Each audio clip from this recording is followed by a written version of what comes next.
Bendiciones, amados hermanos. El día de hoy vamos a comenzar nuestro estudio. Habíamos podido llevarlo a cabo y que ustedes lo tuvieran ahí en la comodidad de sus hogares, pero el día de hoy vamos a comenzar y espero que este estudio sea de bendición para cada uno de nosotros y deseándoles, verdad, que se encuentren bien de salud, que no haya ningún percance en sus vidas, en sus familias. Les deseo que el Señor les bendiga grandemente y que el día de hoy, verdad, el corazón de cada uno de nosotros esté dispuesto para entender, asimilar y atesorar este estudio que tenemos preparado para el día de hoy. Cambiamos el estudio de esta semana. Vamos a comenzar con un estudio que ya estaba pensado antes de que todo esto sucediera y yo creo que va a servir a nuestras vidas, hermanos, porque Dios siempre alerta a su pueblo. Dios siempre hace que su pueblo se entere de lo que Dios quiere. Antes lo hacía, ¿verdad? En el tiempo de los profetas, lo hacía por medio de su palabra, por medio de la palabra de los profetas, o por medio de él mismo, ¿verdad? Hablando directamente a las personas como lo hacía con Moisés. Bueno, el día de hoy vamos a comenzar ese estudio. Saludos y pues que esté atento su corazón el día de hoy para que podamos llevar a cabo esta enseñanza y que cada uno, ¿verdad? Tenga el tiempo para poder estudiar, poder escuchar esta enseñanza el día de hoy. Hoy comenzaremos una serie de estudios y serán útiles para nuestra vida cristiana, donde podremos aprender acerca de las advertencias que Dios nos hace por medio de su palabra. En el libro de los Salmos, en el capítulo 66, verso 7, ahí la palabra de Dios dice algo importante, hermanos. Dice que los ojos de Dios atalayan sobre las naciones. El estudio que estamos observando el día de hoy se llama, o le pusimos por tema, los atalayas en el Nuevo Testamento. Salmos capítulo 66, verso 7, vamos a dar un poquito de tiempo para que puedan buscarlo. Es importante que cada versículo que nosotros demos en cualquier estudio, en cualquier enseñanza, en cualquier predicación, es importante que nosotros podamos corroborarlo con las escrituras, que sea verdad, lo que se está diciendo, lo que se está hablando, que esté conforme a la palabra de Dios. Salmos capítulo 66, verso 7 dice que los ojos de Dios atalayan sobre las naciones. Esto es una muestra grande, hermano, del gran poder de Dios, de su omnipresencia y de su omnisciencia, perdón. ¿Qué quiere decir esto? Que Dios está presente en todas partes y que Dios todo lo sabe. Los atalayas, como todos sabemos, o como muchos de ustedes saben, ¿verdad? Los atalayas eran personas que se encontraban en una torre alta fortificada, identificada a veces con el mismo nombre. Ellos estaban encargados de observar una gran extensión de territorio para advertir la llegada de amigos o enemigos, de algo bueno o de algo malo. Ellos tenían que dar aviso oportuno y siempre estar alertas. Algunos de ustedes saben, las torres de vigía eran utilizadas en el aspecto militar y de ello dependía la seguridad del pueblo. Estaba en los ojos de esas personas, estaba la seguridad del pueblo. Ellos tenían que dar alerta, tenían que dar aviso. Si algo, ¿verdad?, venía en contra de ese pueblo, en contra de esa nación, ellos tenían que alertar. Y por lo tanto, ¿verdad?, ellos eran los responsables de lo que sucedía ahí. El libro de Isaías nos muestra dos tipos de atalayas. Capítulo 52, verso 8 y capítulo 56, verso 10. El libro de Isaías nos muestra dos tipos de atalayas. Vamos a ver el primero, en el capítulo 52 de Isaías, en el verso 8. Dice, voz de tus atalayas, alzarán la voz juntamente, darán voces de júbilo, porque ojo a ojo verán que Jehová vuelve a traer a Sión. Capítulo 56, verso 10. Dice, sus atalayas son ciegos, todos ellos ignorantes, todos ellos perros mudos, no pueden ladrar, soñolientos, echados, aman el dormir. Aquí encontramos los dos tipos de atalayos, unos que están atentos, unos que levantan su voz con júbilo, con fuerza, y otros que son ciegos, otros que están mudos, que no pueden ladrar. Dice la escritura aquí, los compara a perros, porque los perros son los guardianes a veces de un hogar, de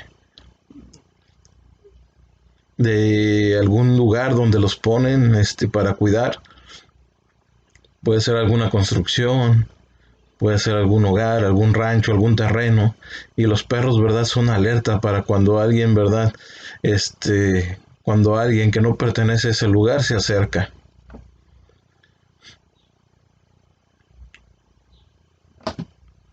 Nosotros empezaremos a estudiar las advertencias que Dios hace a través de los atalayas en el Nuevo Testamento, esperando que sea de bendición para nuestras vidas. La primera alerta yo creo que es cuando Dios hace una advertencia por medio de Jesús. Y la primera advertencia que Dios hace en este día es cómo está nuestra salvación, cómo está nuestra fe. Si Cristo viniera en estos momentos, y téngalo por seguro que Cristo no tarda en venir, hermanos, por todo lo que está aconteciendo y todo lo que está sucediendo en el mundo. Hay gente que dice que el mundo está paralizado. No. Los que estamos paralizados somos nosotros. Y están haciendo que la iglesia, y no estoy hablando de las construcciones, estoy hablando de las personas, los que componemos la iglesia. Tenemos que estar alertas, tenemos que estar atentos, tenemos que cuidar nuestra salvación. Y es lo que Dios quiere primeramente en nosotros, porque dice la Escritura que Dios no quiere que nadie se pierda, sino que todos procedamos al arrepentimiento. No está en el plan de Dios que la gente se pierda. No está en el plan de Dios que la gente, ¿verdad?, se condene. Ese no es el plan de Dios. Vamos a ver estas advertencias en el Nuevo Testamento, y esta es la primera alerta, hermano, por medio de Jesús acerca de la salvación. Es una advertencia que debemos de tomar en cuenta como prioridad en nuestras vidas. Les voy a invitar que vaya al libro de Juan, al capítulo 3, verso 14 al 18.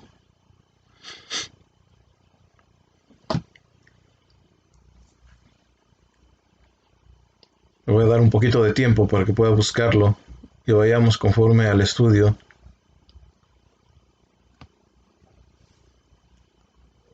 Juan capítulo 3, verso 14 al 18. Dice: y como Moisés levantó la serpiente en el desierto, así es necesario que el Hijo del Hombre sea levantado, para que todo aquel que en él cree no se pierda, mas tenga vida eterna. Porque de tal manera amó Dios al mundo, que ha dado a su Hijo unigénito, para que todo aquel que en él cree no se pierda, mas tenga vida eterna. Porque no envió Dios a su Hijo al mundo para condenar al mundo, sino para que el mundo sea salvo por él. Y el que en él cree no es condenado, pero el que no cree ya ha sido condenado, porque no ha creído en el nombre del unigénito de Dios.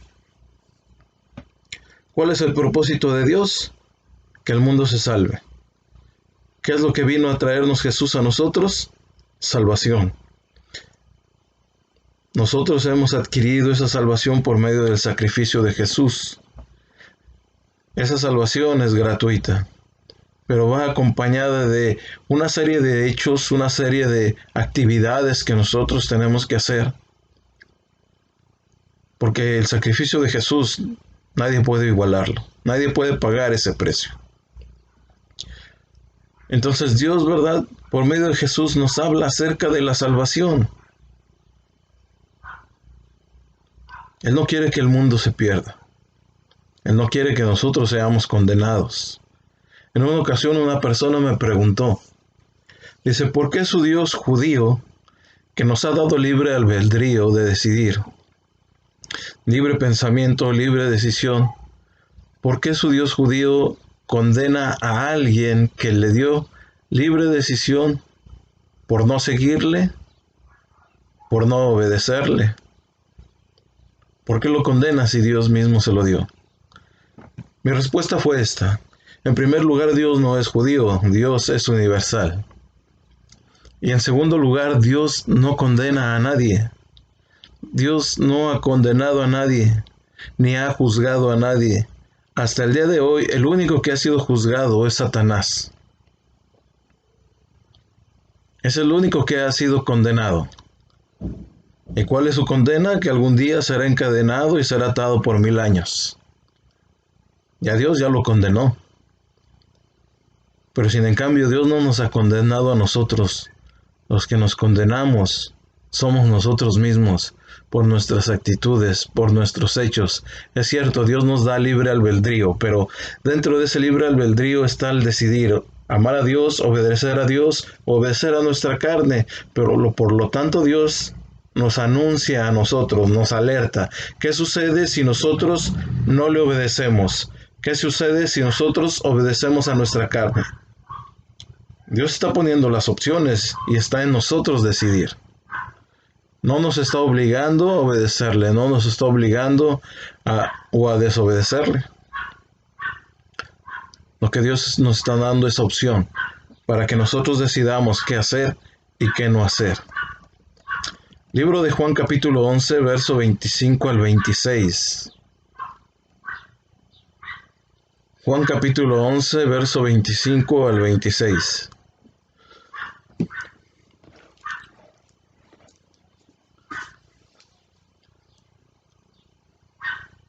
Si ya lo tiene, fíjese lo que dice la Escritura. Le dijo Jesús: Yo soy la resurrección y la vida, y el que cree en mí, aunque esté muerto, vivirá. Y todo aquel que vive y cree en mí, no morirá eternamente. ¿Crees esto? Qué palabras tan originales de Jesús, ¿no? ¿Qué era lo que estaba haciendo Jesús aquí? Jesús estaba hablando con Marta. Después de que había pasado un acontecimiento en la vida de Marta, en la vida de María y en la vida de Lázaro, se estaban enfrentando a una situación difícil, una situación en la cual, ¿verdad?, Lázaro ya había muerto. Y Jesús dice estas palabras: Yo soy la resurrección y la vida, y el que cree en mí, aunque esté muerto, vivirá. Y todo aquel que vive y cree en mí, no morirá eternamente. ¿Qué nos dice Jesús? Que después de esta vida, todavía continuamos. Hay una serie de doctrinas que dicen que cuando el hombre muere y ahí todo se termina, ahí todo se acaba. Mas la palabra del Señor nos muestra a nosotros que después de esta vida hay otra, que morimos a este mundo, que morimos a nuestra carne, pero después de que esta carne, ¿verdad?, deja de vivir, nuestro espíritu y nuestra alma siguen viviendo. Y que vamos a enfrentarnos, ¿verdad?, a una vida eterna. Y eso se refiere a la palabra de Dios con nuestra salvación, tener una vida después de esta, una vida, ¿verdad?, cerca con Dios, una vida donde nosotros podamos disfrutar de las delicias que Dios tiene para nosotros. Y que gracias a Jesús vino a salvarnos del castigo eterno. Marcos 16, 15 y 16.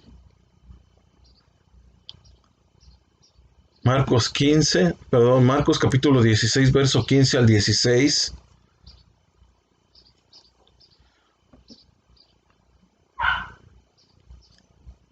Y les dijo: Id por todo el mundo y predicad el evangelio a toda criatura.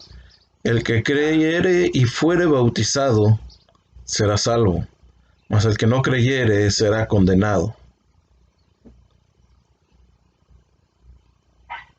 ¿Qué es lo que quiere el Señor? Para nosotros, ¿verdad?, tener esa salvación, solamente hay que creer. Pero ese creer va más allá de un simple creer.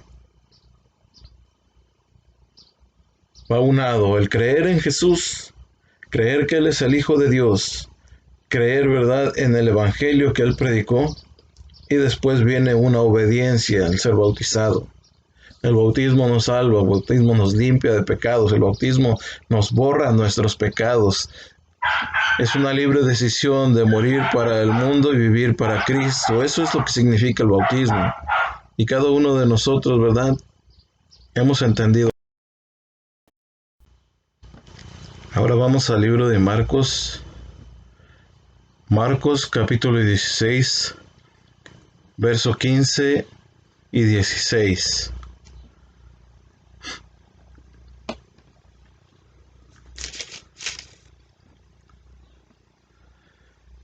Y les dijo: Id por todo el mundo y predicad el Evangelio a toda criatura. El que creyere y fuere bautizado será salvo, mas el que no creyere será condenado.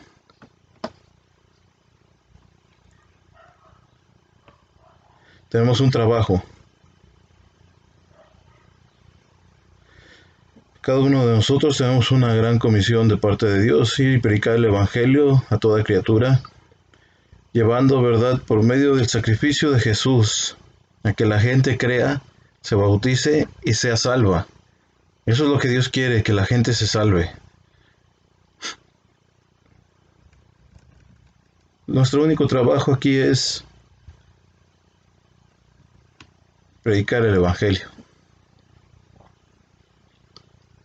Hechos capítulo 16, verso 30 y 31.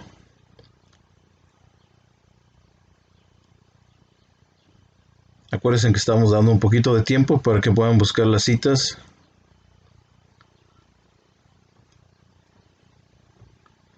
Hechos 16, verso 30 y 31. Y sacándolos les dijo: Señores, ¿qué debo hacer para ser salvo? Ellos dijeron: Cree en el Señor Jesucristo y serás salvo tú y tu casa. Algo importante sucedió ahí. Dice la palabra de Dios que Pablo y Silas estaban en la cárcel. Estaban encadenados de las manos, de los pies.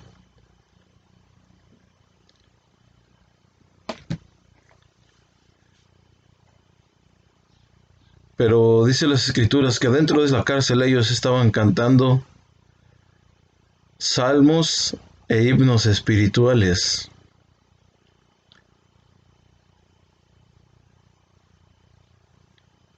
Pablo le decía: Silas, podrán atarnos las manos y podrán atarnos los pies, pero tenemos libertad en nuestra boca. Y comenzaron a cantar, y dice la Escritura que vino un gran temblor.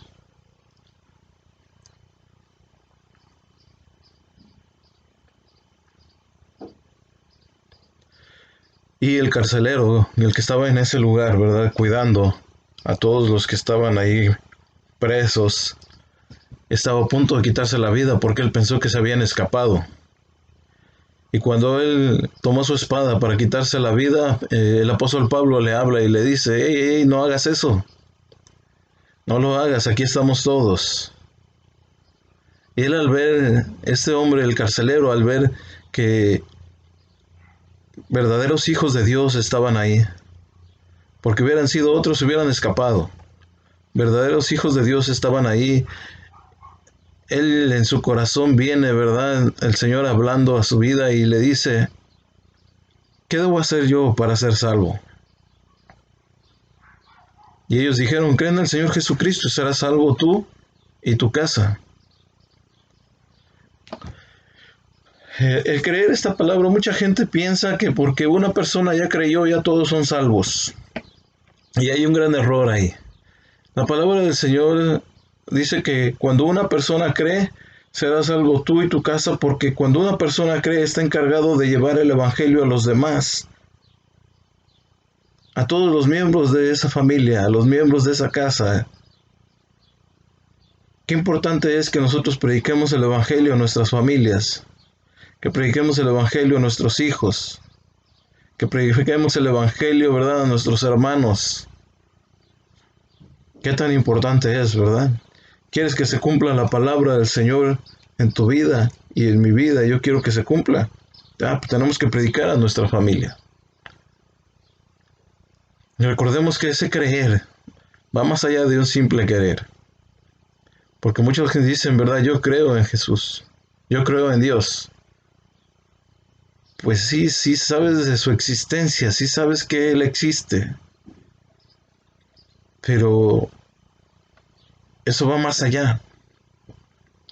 En un versículo más adelante lo vamos a explicar. Y en el versículo que viene, vamos a dar una explicación. En Romanos capítulo 10, verso 9. Una explicación de lo que estoy hablando aquí de este versículo del libro de los Hechos. Si crees en el Señor Jesucristo, serás salvo tú y tu casa. Romanos capítulo 10, verso 9 dice que si confesares con tu boca que Jesús es el Señor y creyeres en tu corazón que Dios le levantó de los muertos, serás salvo.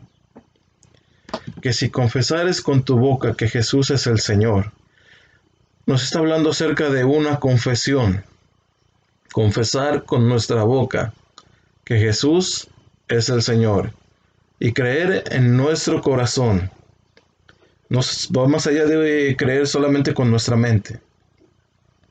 Y la confesión con nuestra boca no se trata de confesarlo cuando hacemos solamente nuestra oración de fe. La oración de fe es algo importante, hermanos. Pero entender este versículo es más importante. ¿Por qué más importante? Sí, yo no estoy diciendo, no le estoy quitando importancia a que tú recibas al Señor Jesús en tu corazón. No le estoy quitando esa importancia. Lo que quiero decirte es que si confesares con tu boca, lo que dice el libro de Romanos, viene de una palabra griega, hermanos, que significa una confesión diaria. Es una confesión diaria. Y de ahí muchos católicos lo agarran para estarse confesando, ir y confesarse con el Padre de que los errores cometidos en ese día, en esa semana, en ese mes o en ese año. No, hermano. Se trata de confesar a Dios nuestros pecados todos los días. Confesar con nuestra boca que Jesús es el Señor. Confesar nuestros pecados y confesar que Él vive en nosotros. ¿Y cómo vamos a confesarlo? Cuando tú crees en tu corazón, ¿verdad? Está hablando acerca de nuestra fe. ¿Y qué es nuestra fe? Dice la palabra del Señor en el libro de los Hebreos. Hebreos 11:1. Es pues la fe la certeza de lo que se espera y la convicción de lo que no se ve. Es pues la fe la certeza de lo que se espera y la convicción de lo que no se ve. Hebreos 11:1. ¿Qué es nuestra fe? La certeza de lo que esperamos. Vamos más allá de un simple creer. La certeza de lo que esperamos. Estamos seguros que lo que estamos esperando va a venir. Y estamos convencidos que lo que no vemos, algún día lo vamos a ver. Esa es nuestra fe. Entonces nuestra confesión diaria es confesar nuestra fe. Y nuestra fe va de la mano con nuestras obras. Porque dice la palabra del Señor que nuestra fe sin obras es muerta. En la semana le decía yo a una persona, sí, tenemos que tener fe en Dios. Y ella me decía, sí tengo fe, sí creo en Dios, pero tengo temor. Creer en el Señor va más allá de ese simple creer que venimos diciendo desde hace un momento. ¿Por qué? Porque dice la Escritura que aún los demonios creen y tiemblan. Entonces no se trata de simple creer, hermanos, sino que nuestra fe, ¿verdad? El creer en nuestra fe, el creer en nuestra fe. Y nuestra fe tiene que ir acompañada de obras, hermano. De sucesos, de actividades, hermano. Y estoy hablando de actividades diarias. Demostrar, ¿verdad?, que en realidad creemos al Señor. Antes de decir cualquier otra cosa, me gustaría primero señalar que en el enunciado que dice arriba en el libro de Marcos, en el Evangelio de según San Marcos, hermanos, que dice que el que creyere está en tiempo presente. En otras palabras, Lo que se describe es una fe activa y presente, hermano. No es un evento pasado que tal vez ahora, ¿verdad?, ya no esté vigente. Es una traducción más exacta de este enunciado, sería el que siga creyendo. Esto es, cree ahora y continúa creyendo. Esto correspondería más al hecho de que el tiempo presente en el griego antiguo se usaba para señalar duración más que un evento único. Nuestra fe tiene que ser duradera. Hay gente que de pronto tiene fe y de pronto la fe se le apaga. Hay gente que de pronto, ¿verdad?, son unos grandes hombres de fe, unas grandes mujeres de fe, y de pronto llega la duda y llega la incredulidad. Esa es la importancia, hermanos, de escudriñar las escrituras. Esa es la importancia, hermanos, de escuchar una predicación, de escuchar un sermón dentro de la iglesia, de escuchar una enseñanza. Eso es lo importante, hermanos. ¿Qué es lo que pasa con esto, hermano? Cuando nosotros lo escuchamos, estamos haciendo que nuestra fe y nuestra confianza en Dios se esté fortaleciendo. ¿Por qué? Porque recibimos palabra de parte de Dios. Efesios capítulo 2, verso 9, dice, porque por gracia sois salvos por medio de la fe, y esto no es de vosotros, pues es don de Dios. Efesios capítulo 2, verso 9. Porque por gracia sois salvos por medio de la fe, y esto no de vosotros, pues es don de Dios. Somos salvos por medio de nuestra fe, pero por medio de nuestra fe, ¿en quién? Dice que no es de vosotros, es un don de Dios, es un regalo de parte de Dios. Cuando el Señor, verdad, nuestro Dios, envía a su Hijo, al Señor Jesucristo, a morir por nosotros en la cruz del Calvario, nos otorga ese regalo, nos da esa salvación. Es el regalo de Dios al mundo. Por eso preguntamos, ¿cómo está nuestra salvación hoy?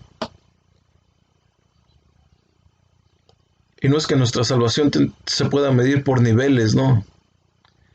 O eres salvo o no eres salvo.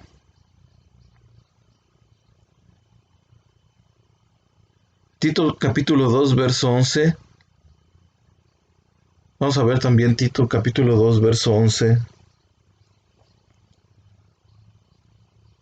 Dice, porque la gracia de Dios se ha manifestado para salvación a todos los hombres. Porque la gracia de Dios se ha manifestado para salvación a todos los hombres. La gracia de Dios. Hemos hablado acerca de creer. Hemos hablado acerca del bautismo. Hemos hablado acerca de ser salvos por medio de ellos. Pero aquí también nos habla acerca de la gracia. Lo que dice Tito en el capítulo 2, verso 11, dice que porque la gracia de Dios se ha manifestado para salvación a todos los hombres. Aquí vamos a encontrar dos componentes, hermanos, que combinados dan la salvación. Claro que todo lo que he estado diciendo, hermano, acerca de la salvación es sin descartar que todo es a través del sacrificio de Jesús. Aquí lo que dice el apóstol Pablo en su carta a Tito, dice que por gracia, la gracia de Dios, viene aunada juntamente con la fe. Entonces, cada uno por separado, aquí hablamos de dos componentes que trabajan en combinación. Cada uno por separado no sirve, hermanos. Cada uno por separado no salva. La gracia de Dios por sí sola no puede salvar a una persona si esa persona no tiene fe. O sea, si la persona no cree honestamente y verdaderamente con el corazón en Jesucristo como su Señor, como el Hijo de Dios, como el Mesías, la fe por sí sola tampoco hace efecto. Sí, yo creo que Él es Dios y esa es mi fe. No hace efecto. tiene que venir aunado por la gracia, todo lo que el Señor ofrece por medio de la gracia. Cuando estamos reinando con Jesús, la gracia y la fe, déjame decirte que ya no la tendremos, hermano, porque ya no las vamos a necesitar. Cuando nosotros, ¿verdad?, estemos con Cristo Jesús reinando, la gracia se va a terminar y la fe se va a terminar. ¿Por qué?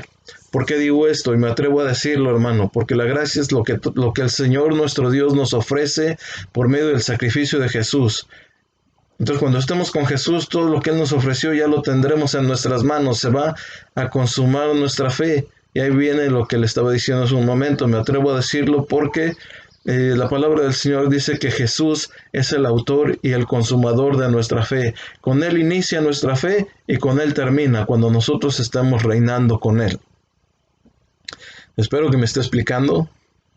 Y espero que, bueno, si surge alguna duda, pues también no la hagan saber.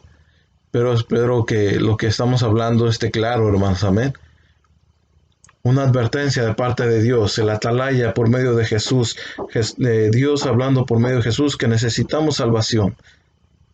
No esperemos, hermanos, ¿verdad?, a que llegue el momento en que queramos ir a comprar aceite. Nuestras lámparas ya tienen que estar llenas de aceite. Nuestras lámparas tienen que estar rebosando de aceite y tener aceite de sobra para que cuando Cristo venga a recoger a su iglesia, no querramos salir en ese momento. ¿Qué quiere decir esto? Que mucha gente cuando ve a Jesús, entonces ahora sí quiero servirte. Cuando ve que Jesús vino, entonces ahora sí quiero adorarte. Cuando ve que la iglesia ha sido quitada de la tierra, ahora sí yo quiero ser miembro de una iglesia, ahora sí quiero bautizarme. No, hermanos. Porque ya no habrá aceite para nosotros. El tiempo se habría terminado. Cuando estemos reinando con Jesús, la gracia y la fe ya no las tendremos. ¿Por qué? Porque no las necesitaremos, hermano. Pero mientras estemos en este mundo, son indispensables para la salvación y la salvación indispensable para llegar a Jesús. Eso es básico. La salvación es indispensable para que algún día estemos con Cristo. Y Cristo es indispensable para que nosotros obtengamos la salvación. Gracias a ese sacrificio que hizo en la cruz del Calvario, hermanos. Se acercan unos días donde la celebración acerca del sacrificio de Jesús por nosotros, el agradecimiento a Jesús por lo que hizo por nosotros, y lo conmemoramos en estas fechas que se aproximan. Sería un momento para que nosotros reflexionemos cómo está nuestra salvación, si en realidad el sacrificio que Jesús hizo por nosotros lo hemos valorado. A veces nos presentamos a la iglesia fríos, tibios, porque tuvimos una semana larga de trabajo, de estrés. ¿Qué va a pasar con todas estas semanas que no nos podamos congregar? Yo espero que no esté pasando nada por tu vida, hermano, y que esté afectando tu vida espiritual. Yo espero que no esté afectando en nada tu relación con Dios. Yo espero que no esté afectando en nada tu amor hacia Dios. Porque déjame decirte que el amor de Dios hacia ti, ese no cambia. El amor de Dios hacia ti persevera.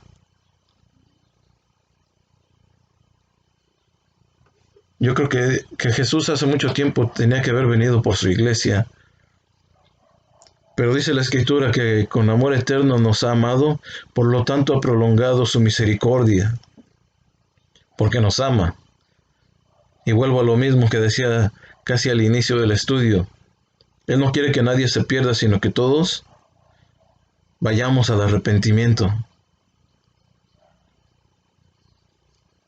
Como 1 Timoteo capítulo 2, verso 3 al 6 dice: porque esto es bueno y agradable delante de Dios nuestro Salvador, el cual quiere que todos los hombres sean salvos y vengan al conocimiento de la verdad.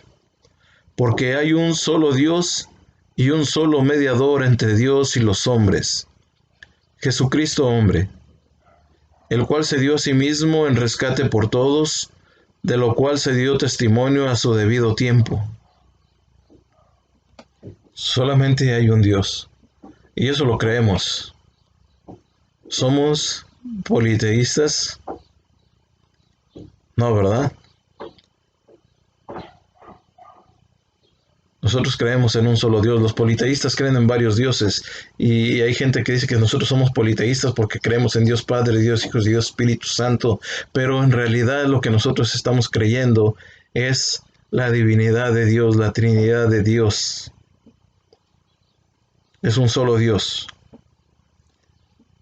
Como dice aquí la Escritura, hay un solo Dios y un solo mediador entre Dios y los hombres, Jesucristo hombre, el cual se dio a sí mismo en rescate por todos. Él solo se entregó, hermano. El Señor Jesús, por convicción propia, se entregó por rescate de cada uno de nosotros. Él se dio a sí mismo y se dio en el tiempo preciso, hermano. Vamos a al libro de Tito, capítulo 2, verso 11, que dice, porque la gracia de Dios se ha manifestado para salvación a todos los hombres. Tito capítulo 2, verso 11.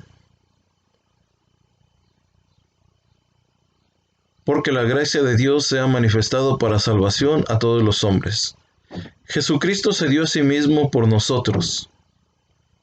Una vez alguien me preguntó, ¿quién entregó a Jesús? Y si lo vemos de forma literal, como dice la Escritura, pues, y basado en los hechos, basado en el tiempo, basado en lo que va narrando la Escritura, en el momento que Jesús estaba aquí sobre la tierra, pues podríamos decir que Judas entregó a Jesús. Pero en realidad, si nosotros nos ponemos a estudiar la palabra de Dios, escudriñar las Escrituras, vamos a encontrar que el Padre dio a su Hijo para darnos salvación. Él lo dio a nosotros para darnos salvación. Judas lo entregó a los fariseos. Los fariseos lo entregaron a los soldados romanos. Pero si lo vemos del lado del amor de Jesús hacia nosotros, Jesús se entregó a sí mismo por nosotros. Jesucristo se dio a sí mismo por todos. Dios quiere que todos sean salvos. Su gracia se ha manifestado a todos los hombres, la gracia de Dios. La primera parte de la condición para la salvación es dada en Efesios capítulo 2, verso 8. Por gracia, por regalo de Dios. Efesios capítulo 2, verso 8. Dice que es por gracia. Está disponible para todos. Se ha manifestado a todos los hombres. Hay gente que dirá, es que a mí nunca me han dicho, a mí nunca me han hablado, el Evangelio está predicando en todo el mundo. Ya no va a haber excusa, porque dice la Escritura que su poder y su divinidad se han hecho visibles. De modo que nadie tiene excusa, hermanos. Pero la segunda parte dice por medio de la fe. Así que viene por gracia y viene por fe. Y vimos que estos dos trabajan en unidad. Y cuando decimos por gracia está disponible para todos, pero cuando decimos por fe, ahí las cosas cambian, ya no está disponible para todos, porque solamente algunos creen verdaderamente lo que Dios dice en su palabra sobre su Hijo, y solamente ellos serán salvos, hermano. Porque la salvación no es solo por gracia, sino por gracia y por medio de la fe. Espero que haya aclarado este punto y que haya llegado al corazón de cada uno de ustedes. Y la pregunta crítica es, una vez que uno cree, ¿es la fe algo garantizado para durar por siempre o es algo que se debe de mantener? ¿Usted qué piensa? Yo creo que nuestra fe debe de permanecer firme hasta que Cristo venga. ¿De qué nos sirve aumentar nuestra fe a nosotros por medio de la palabra de Dios? Nos lleva a confiar más en Él. Nos lleva a confiar más en Dios. ¿Qué significa para usted tener verdadera fe? ¿Qué significa para usted? ¿Creer en Él? ¿Llegar y cantar en la iglesia? ¿O estar en estos días cantar en casa? Déjame decirte, amado hermano, que nuestra salvación es por gracia y por medio de la fe. Pero nuestra fe, hermano, va unada de obras, va unada de circunstancias, va unada de pensamientos, va unada de actividades. Recuerde que nuestra fe sin obras es una fe muerta. Es una fe muerta, hermano. Tenemos que hacer obras. Dice la palabra del Señor que todas nuestras obras, todo lo que nosotros hagamos serán pasadas por fuego. Serán pasadas delante de los ojos de Dios. Y todos los hijos de Dios, todas nuestras obras, todo lo que nosotros hagamos en esta tierra va a pasar delante de los ojos de Dios. Y el Señor va a aprobar y va a desaprobar lo que nosotros hayamos hecho. Aquí en esta tierra no hay quien pueda juzgarte, hermano. Aquí en esta tierra no. Porque yo creo que no hay quien pueda decir yo puedo juzgar a alguna persona. Si somos salvos o no somos salvos. Yo creo que Dios es el único y es el que tiene la última palabra. Pero está en nosotros guardar, cuidar nuestra salvación, adquirir nuestra salvación. Es nuestra primera alerta, hermanos, que vemos el día de hoy. Y con esto vamos a terminar, hermano, nuestra primera alerta. Los atalayas en el Nuevo Testamento. Nuestra primera alerta es si en realidad tenemos nuestra salvación. Dice la palabra del Señor que cuidemos nuestra salvación con temor y con temblor. Hay gente que dice la salvación no se pierde. No, es un regalo de Dios, los regalos de Dios irrevocables. Pero ¿qué pasa contigo y qué pasa conmigo? Déjame decirte que tú y yo, si no obtenemos esa salvación, nos vamos a perder. Mi amado hermano, te motivo, te exhorto a que sigamos adelante, que no desfallezca nuestra fe, que no desfallezca nuestro ánimo, que busquemos al Señor, dice la palabra de Dios, busquemos a Dios mientras pueda ser hallado. Hasta este día el Señor está vigente en nuestras vidas, en nuestros corazones debe estarlo. Yo creo que tú y yo tenemos que buscarle diariamente, continuamente, hermano. Dice que su palabra debe estar de continuo en nuestra boca. Entonces hay que leer la escritura. Tenemos el tiempo. Si estamos en casa, no estamos asistiendo a la iglesia, ahí tómate un tiempo, hermano, para estudiar, para tener lectura de la Biblia, para cantarle al Señor, escuchar salmos, alabanzas, hermano. Si puedes escuchar alguna predicación, este estudio, hermano, repásalo, escucha las predicaciones que se van a dar, hermano, por este medio. Escúchalos y serán de bendición para tu vida, hermano. Hay algo que estaba preparando y con esto voy a terminar, hermanos. Hay algo que estábamos preparando para dar como un taller. Y hay algo que me llamó la atención porque no tiene nada que ver con el taller, pero era una frase que íbamos a meter ahí. Y algo que aprendí, hermano, durante estas semanas. Habla de uno de los hombres prestigiados a través de la historia llamado Heráclito. Heráclito estaba juntamente con Sócrates, con Platón y con Aristóteles, uno de los grandes filósofos de la historia. Y uno de ellos, hermanos, ¿verdad?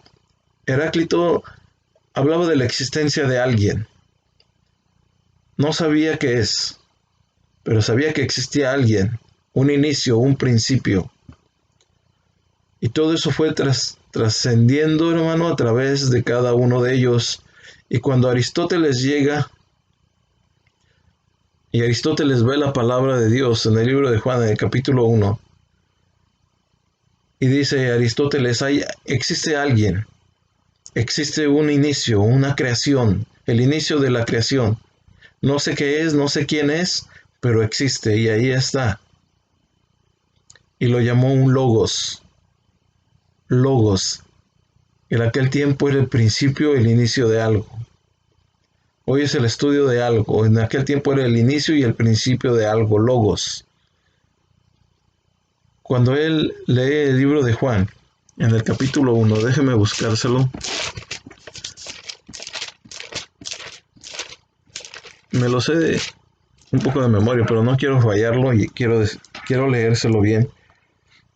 Lo que Aristóteles dijo cuando leyó esta palabra, el libro de Juan fue escrito para todos, hermanos, para los judíos, para los griegos, para los, se me fue el nombre, se me fue la palabra, como nos llamaban a los que no pertenecíamos al pueblo de Dios.